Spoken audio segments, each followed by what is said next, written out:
Hey, this is Sebastian for the Metal Gods Meltdown, and I'm joined by... Hi, this is Dani from Shadowside. I'll be with you guys today. It's great to be chatting to you today. Can you give us a bit of information on the new Shadowside album, and what can we expect from your latest release? This is very much like the ongoing thing that we had with the Inner Monster Out album. That's our previous album. We kept on going with that same kind of songwriting, very heavy, very in the face kind of music, but this time we kind of went a little bolder, I would say, because we tried a few things that I don't think we would have had the guts to try a few years ago, because that worked very well with the Inner Monster album. We just wrote whatever we felt like we should, and this time we felt that we owed it to ourselves and to our fans to just do whatever we wanted, because it always turns out authentic, so the guitar riffs are very heavy, and we try to improve the melodies, I would say, on this one, because we felt we needed more choruses. We always had catchy melodies and all that. We always had a priority with the melodies, but this time we tried to work on them even harder. So it's a really interesting mix of both extremes. It's very heavy and it has a lot of energy, but it's also very musical. We try to keep that balance a lot, and I think everybody is going to be very surprised, because actually we did things we would not expect. I tried to use some percussive vocals, but at the same time I sang a lot more than I used to, and I used my voice in ways that I had never used before. So some people are going to find that it's the evolution of the Inner Monster Out, I would say, but some people will also connect this album with our previous materials. It's very interesting for us, because we managed to find a way to kind of put everything that we have done before in the way that we played the Inner Monster Out album. So it's a little bit for everyone that follows Shadowside for a while, and it's a very good way to introduce Shadowside to new people, because this is very much us. This is exactly what we were trying to achieve since day one. And I think it has a little bit for everyone. If you like extreme metal, if you like heavy stuff, like I don't know, like those melodic death metal bands like Arch Enemy or Soilwork and Flames, you'll find something there. But if you're more into traditional stuff like power metal or hard rock, you also find something there, because we have all these different influences in the band. And Magnus, our new bass player, he brought some very interesting influences as well to our sound, because he used to play in Hammerfall.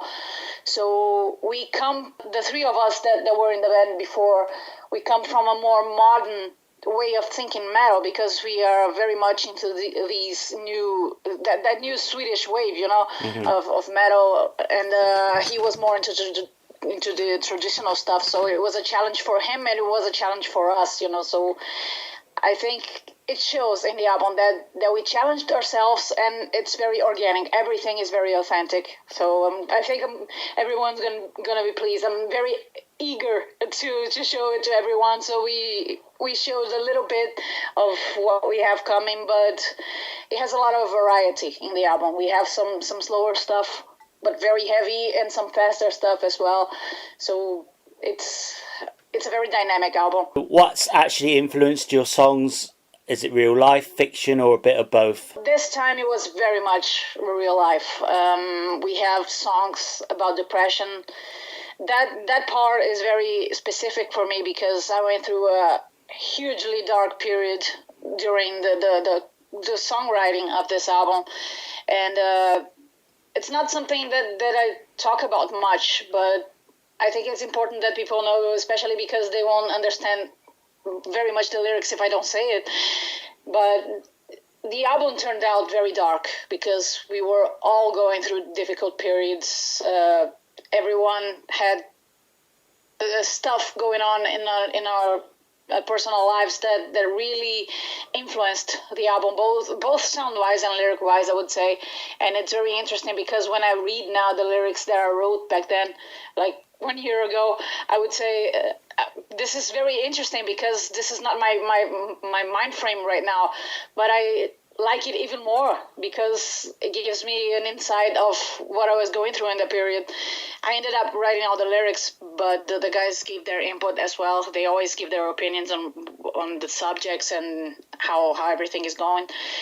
But we wrote, I wrote about a lot about depression and overcoming that. So our first video is for a song called Alive that's going to be released very soon. Mm-hmm. And the video shows 4 different survival stories because that was what was going on in my mind at that time. It was very much thoughts of death and having no point to live, you know. And it became very clear when I was playing at shows and I was feeling nothing. So it came to a point that I actually needed medical help. And when I started getting that help, I wrote that song Alive. And everything else in the record is very much about people's moral values, the duality of everyone. We all have the good and bad in us, and usually whatever good we do, we don't do it with the sole purpose of doing good. You know, we are always thinking of ourselves in one way or another. Yeah. When we do something bad, sometimes there's a positive side to that. So it's very much about all the shades of gray, you know, that's there in human in moral values. And I also wrote about a disaster that happened here in Brazil. It's called the Mariana Dam disaster. It happened in a city that was very much focused in mining. And one of the dams destroyed the entire city. So it was very much about power and greed. And that's something that's going on in our country right now. Yeah. The entire politics system is completely drowned in corruption and destroying everything for the sake of power and money. So that's a song that specifically talks about that disaster, but it fits very well into what we are experiencing right now in our country with politics and probably in lots of places in the world. And I talked a lot about human feelings, both good and bad. If I was totally new to Shadowside, which 2 songs would you play me to introduce me to your band? The first one would be probably Angel with Horns because that was the one that set us on the path, I would say. And the other one would be Habitual.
Don't you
what are your plans, festival and tour-wise, for 2017? We plan to release the album probably in July, and then we are going to start with the tour plans. We are hoping for tours right after that. I don't know exactly what we're going to do yet, but we do plan on touring a lot because everything that we have built so far was built on stage. We're always meant to be a live band, so we always try to write the songs, focus on that as well. And we always think of songs that would sound great live. We are not very much that kind of studio band that would write a song that we wouldn't be able to perform or would have to perform quietly, in order to pay attention. So we always try to emphasize that the live thing, the live feel. So it would make no sense for us not to play on live very much with this album, especially because we love it so much. Of course we love it. We just finished it, but it really is our favorite so far. And last time we played over 60 shows with the Inner Monster out, so I do believe that we're going to play hopefully more with this one, and especially because we're going to have Magnus with us. That guy is so full of energy that we have to play with him. So is he living in Sweden or has he moved over to Brazil? He's living in Sweden, but we don't play that much in Brazil. We did play a lot back then when we were playing with the Inner Monster out, but usually we play as a tour. We organize a sequence of shows, so it's going to make no difference that he's based in Sweden and we are here, because he can just come over for like a period of 2 weeks or a month, and then we'll play here and then go somewhere else. So it made sense for us now. When we were recording the Inner Monster Out album, our bass player back then, he moved to Italy, and that caused him to not be in the band anymore, because back then we didn't have that structure, that possibility. Mm-hmm. And now that we started working on that tour scheme, that we don't depend that much on one-off shows, now we are able to do that kind of thing. And it made sense because we record in Sweden anyway, so it works. It works very well because he's willing to come here. He loves Brazil, and we really like Sweden as well, so it works perfectly. And that guy, he's willing to tour everywhere, so if we say today, hey, let's go to the UK and let's play, he's going to do it, smile on his face, so he's just perfect for us because he loves the stage just as much as we do. And he has no problem with coming here for 1 month, 2 months. I know you've played London in the UK. Are you hopeful to hopefully team up with another band and actually do a full tour of the UK? Would that be like a dream come true for you guys? Very much so, yeah. We did play a few other shows with Wasp in 2010, but we did miss a few shows because we had problems with our visa. We didn't know we needed visas back then. Mm-hmm. And then when we played London, we were already aware of it, so we got it in advance, so we had no problems. But we did miss a few shows in the UK because of that. We did get it pretty quickly, but it was the weekend, so we missed like 2 or 3 shows. And I'd love to play a full UK tour because I've been there on vacation. I love it. I absolutely love the people. I love the countries, and it would definitely be a dream come true. I learned English by talking to Scottish people, and I just love the mood there. People are so friendly, and the places are so beautiful. So definitely that's in the plans. That'd be brilliant. So what can we actually expect from a Shadowside live show?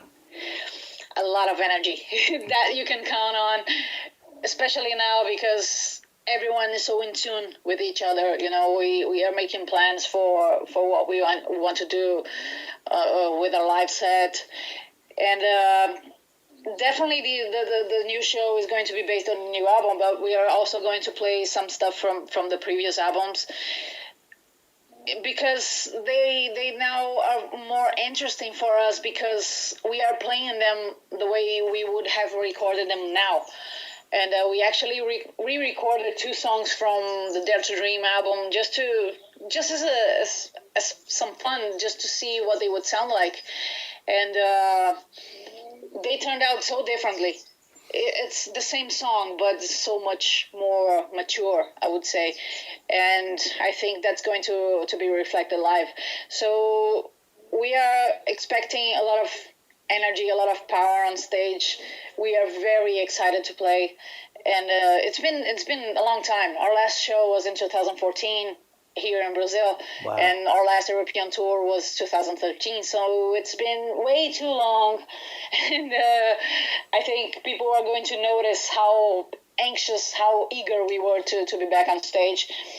I don't know if we're going to play the full album on the show, but definitely the best ones, the ones that people like the most, we are going to play. And maybe we'll even let them choose a few songs. Sounds awesome. Of course, you've toured with Halloween, Iron Maiden, and Wasp, to name but a few. Which moment from those tours stands out the most, like, right away? It's hard not to be biased and say Iron Maiden, because that was a dream come true, especially because we were supposed to play with them in 2009, and unfortunately we got canceled on that show because it was an open air concert, and there was a very heavy rain in the middle of their sound check, so they were forced to remove everything from the stage and resume sound check by the time we were supposed to play. In their management, they tried to postpone everything like 2 hours later so we could play, but the police didn't allow them because of public transport. So nobody had the choice not to cancel us. You know, their management, Mr. Smallwood, he was very nice to us. He was really a gentleman, and he said, look, I tried my best not to cancel you guys. I tried everything. I'm very sorry, and we will remember you. And that stuck in my mind, and in 2011 they did invite us again, you know, so it was something that I never expected from rock stars. Mm-hmm. You know, you always expect the rock star not to care about anybody. That's the image that we always have, but that's not what happened with Iron Maiden. You know, they did remember us, and they did publish something about us on that show, because we were asked to play with them in 2009, like 3 days before the concert. So nobody had time to promote anything, and when we did promote it, like 2 days before the concert, and we didn't actually play, lots of people accused us of lying. Really? Lots of people started saying, you guys were lying. You said you'd play with Iron Maiden, and we knew you guys were lying. And we were like, fantastic, now our career is over because we have no proof. Nobody announced anything because there was no time. But then Mr. Smallwood, he posted on the Iron Maiden website saying that Shadowside had to be canceled. He actually mentioned our name and said, unfortunately, we had to be canceled because of the rain. So basically, Iron Maiden saved our career, and then they gave us another chance to play with them in Rio de Janeiro for like 10,000 people. It was amazing. Being on the same stage with probably the most legendary band in the world was just a dream come true. You know, everything was awesome with Halloween, Wasp, Gamma Ray, Metallica. Everybody we played with was always very, very, very much fun, very smooth. Everything went well. Everybody treated us very well. The fans were excellent. We got a chance to experience a lot more with bands that have been doing this a lot longer than us. But Iron Maiden is just something that was beyond our dreams. Integrity, yeah. Something that we used to listen to when we were kids, you know. So it's basically something that we would never expect in our wildest dreams, and it's something that if we had mentioned it when we first started the band, when we were teenagers, everybody would have made fun of us. So it was just unbelievable. Metal music seems to be in your blood. Was it an easy decision to be a singer rather than playing an instrument in the band? Yeah, it was, because I'm very lazy. I don't like to practice, and I did try to play guitar. I do play a little bit of piano, but I do hate to sit down and practice an instrument. I just don't have the discipline for it. So singing was of course, it takes a lot of practice as well, but everybody can sing even if they're singing wrong. You know, you can't play a guitar wrong and actually have fun with it because you hear it sounds like crap. But if you sing along to a track, you actually feel like you're singing well. You know, you can at least make a sound. So practicing singing was fun for me. So it made sense for me. It was something that I enjoyed. So it was just a natural path for me because the guitar, I would pick it up for like half an hour, my fingers would hurt, and then I would just leave it behind, you know, and I would try it for a week, and then the week after I just wouldn't pick it up again.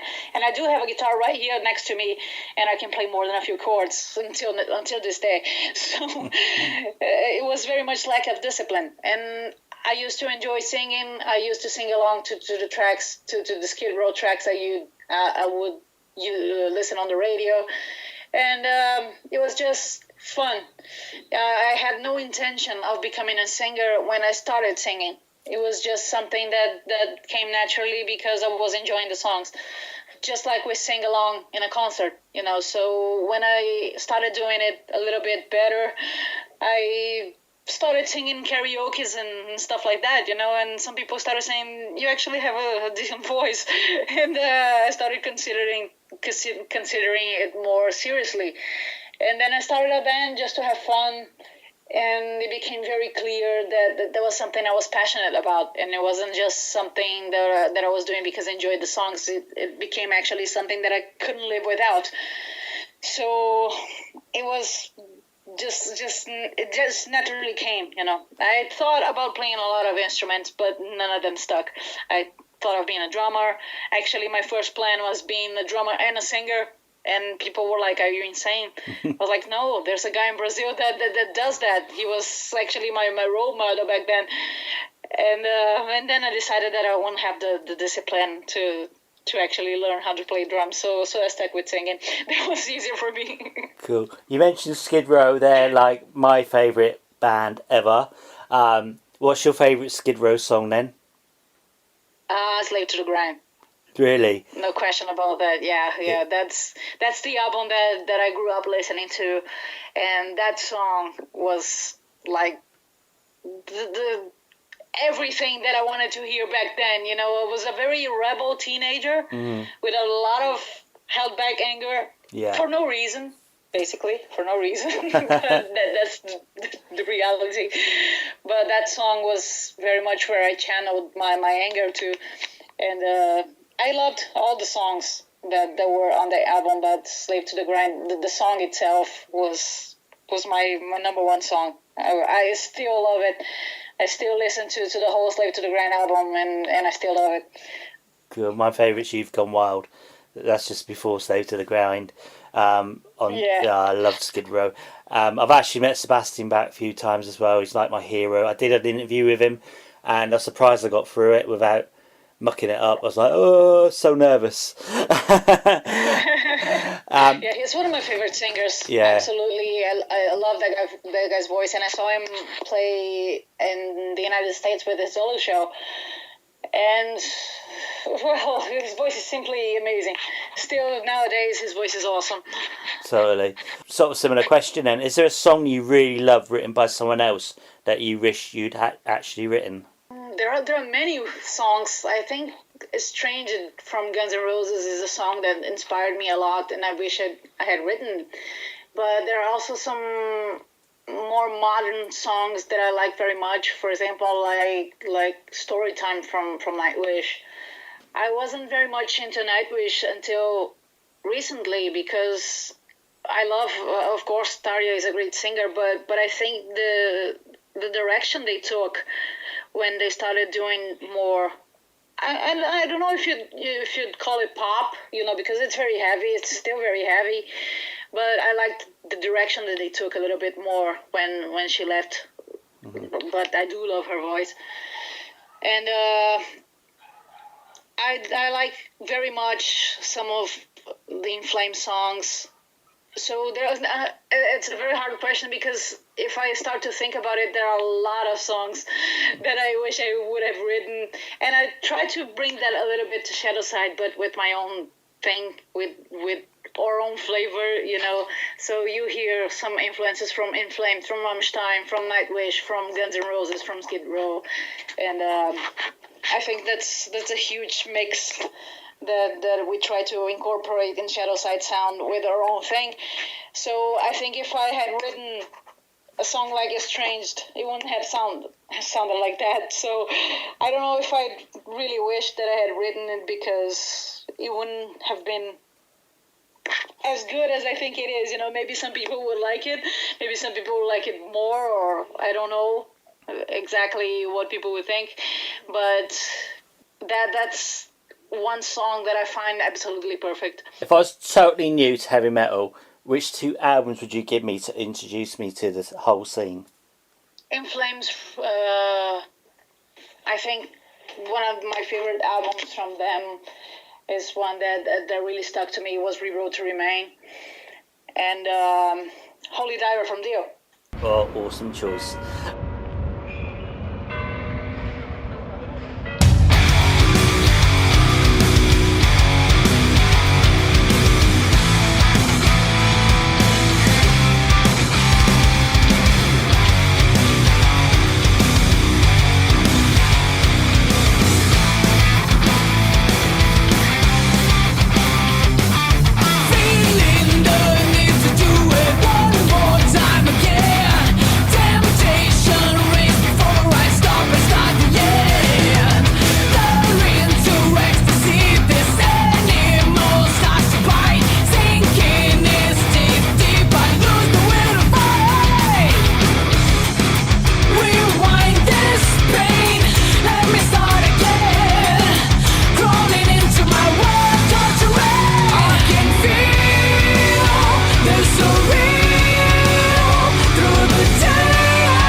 If you could give one piece of advice to someone trying to start up a band, what would it be? Just be passionate about it.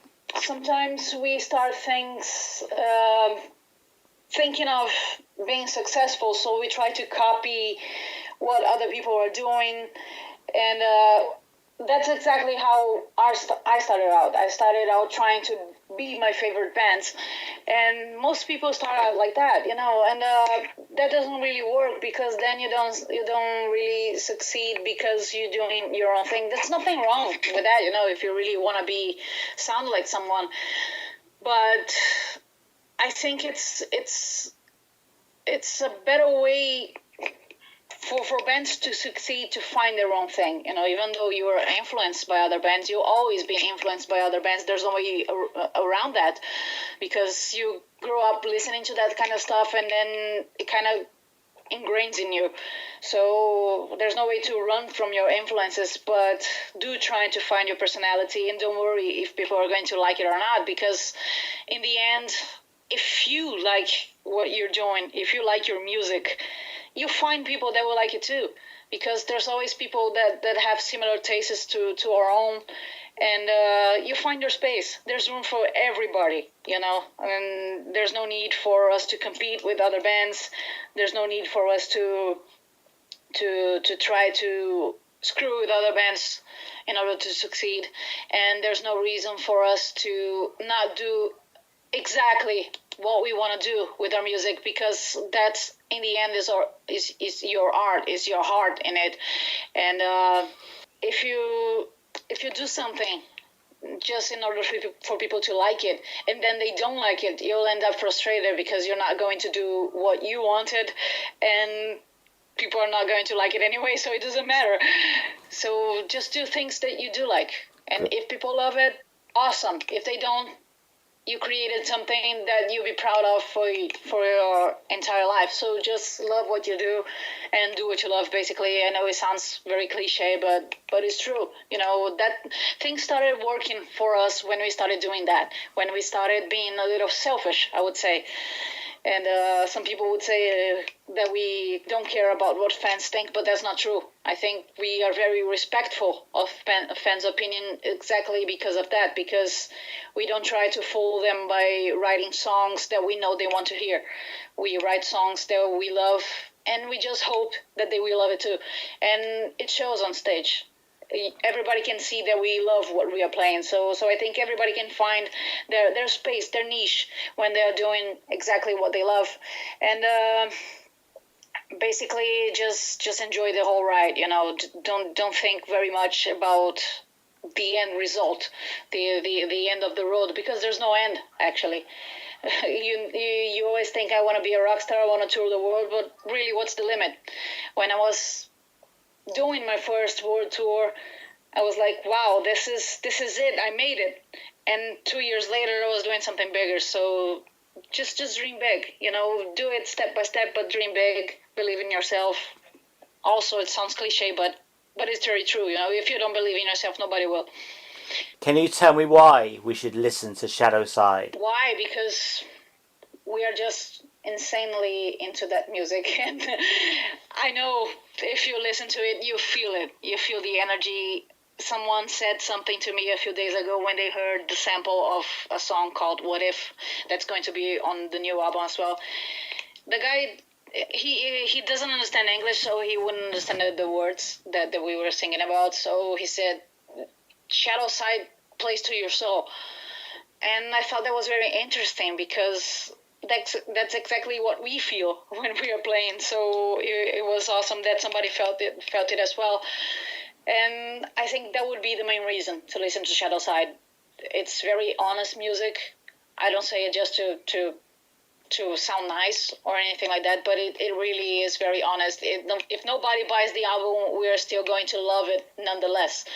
So it's definitely music to the soul. If you do like that kind of music, if you like heavy riffs, you may not like everything, of course, but you will feel the passion. And can you describe the mood in Shadowside today? It couldn't be better, really. We have decided ever since the In a Monster album that everybody will write songs.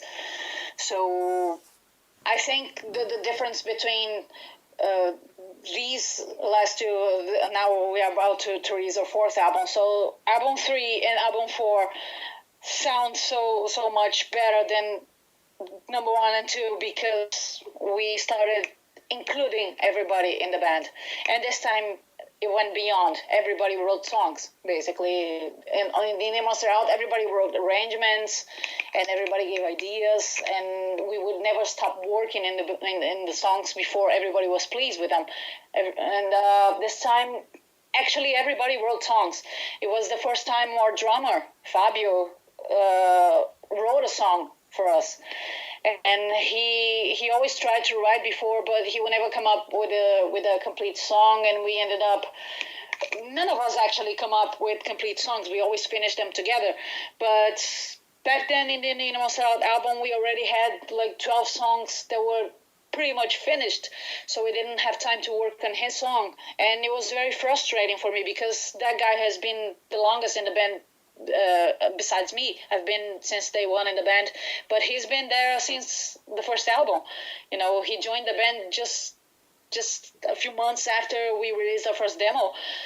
So I consider Fabio a founding member of Shadowside, you know, even though you're not going to hear his name officially in the first lineup, but I do consider Fabio a founding member because he was there in the first album, and he's an essential part of the band nowadays.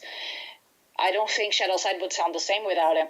So it was awesome to finally have a song that he wrote on the album.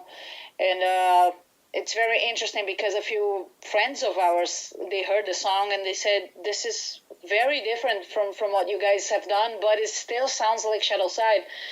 And I was proud. You know, I was proud to finally feature songs from everybody in the band, even Magnus that just joined us, you know. So it was very much a band thing, even more than the previous album. So we are all very much into this album. The mood in the band just couldn't be better. Everybody gets along. We don't fight, you know. We used to fight a lot back then, back when we started touring, but I think as we grew a bit older, we started understanding each other a little better. So nowadays we manage to discuss about songs for hours before we finally reach a point that everybody's happy, and that's no reason for anybody to argue. So everything is very light in the band. You know, it's very easy to work with this band. I did have other bands before that I used to get along very well with people as well, but they were bands that people didn't have that much discussion into the songs. Usually it's one or two people writing in the band, so we didn't know if that would work, but we thought there would be no other way for us, because if it's a true band and not just Dani's project or Rafael's project or Fabio's project or Magnus' project, you know, if it's a band, everybody should have a say. And we didn't know if that would work out because it's very hard to coordinate 4 different opinions in one band, especially when we come from such different backgrounds. Our drummer, he likes old school thrash metal like Slayer and stuff like that. And Rafael likes Pantera. I like modern stuff like Rammstein, and Magnus is very much into power metal and other kind of stuff like his solo album, The World Changes, is very much jazz and folk music. So we all have very different backgrounds. Coordinating that is always very hard, but in the end we end up creating something that even us will never expect. So everybody feels like they're part of it, and we are all proud of it. And on stage that's gonna show as well, because it was very much a team effort. It couldn't be more of a team effort, even if we tried. Any final words for your fans and our listeners? Just wait for the album. It's going to be worth it. And I hope to see all of you on tour. I had a wonderful time in the UK every time I went there. I went to London on the holidays, and I absolutely loved it. I want to go there again. I want to go to everywhere in the UK because I always felt very welcome there. And I just want to see everybody on tour. I can't wait. It's been way too long. I know I hate planes, but I do like when I get there. So I'm looking forward to it, and I hope you guys enjoy the album. If you haven't heard the sample of What If yet, just go to my Facebook or the band's Facebook. It's there on YouTube as well.